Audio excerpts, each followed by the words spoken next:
Scooter accidents are becoming more and more common in Baltimore, Philadelphia, and Washington, D.C., where operations like Lime Scooter, Uber, and some other entities are all getting into the scooter business, if you will. The scooters are dropped off on city streets, and you, as a user, can pick up the scooter with the simple push of a button on your smartphone. And when you do, you're supposed to put a helmet on, you're supposed to read all the safety precautions, and obviously you're also supposed to be careful for those around you that are walking on the sidewalks where you're scootering. Oftentimes what we're seeing early on is that we're going to break this down into two aspects of it. Number one is the scooter rider, and that's the person who's pushed the button on their app, got the scooter and has access to the scooter and is now riding the scooter. Most of the scooter providers recommend, as they should, you wear a helmet when you're using their scooters. Most people aren't wearing helmets when they use the scooters, and we're seeing all sorts of injuries from the scooters. People are falling off the scooters on their own free will. People are hitting curbs and falling off the scooters.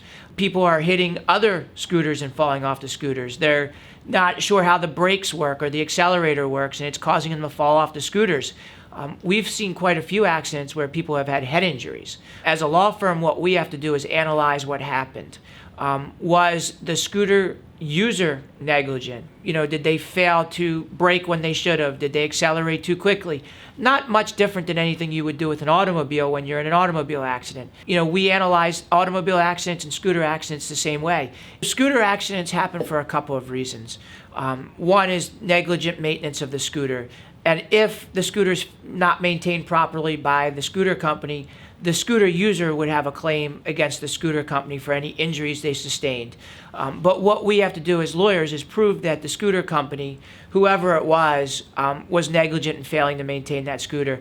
And it could be that the brakes failed. It could be that a wheel fell off the scooter.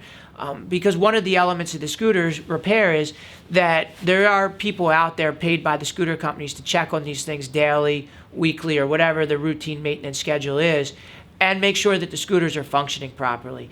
If they fail to function properly and that causes you to have an accident on the scooter, you should call our law firm so that we can give you the answers to the questions that you may have. One of the other types of accidents that we're seeing is scooter riders are colliding into motor vehicles. And that, again, happens for all sorts of reasons. It can be negligence on the motor vehicle operator. It can be negligence on the scooter operator. And if it's negligence on the motor vehicle operator and you are the scooter rider, you have a claim against the motor vehicle operator.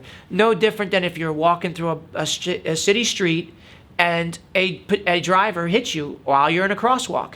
Well, that driver was negligent. You have a claim against the driver. Same thing with the scooter.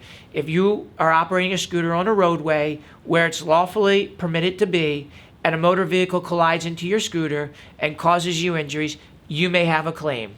Again, you can call our law firm and we will answer all the questions that you have about your scooter accident. We don't charge to answer questions and we don't charge to represent you. The only way we get paid is if we're able to get you a recovery. So if we take your scooter accident and we're not able to obtain a recovery, you don't pay us.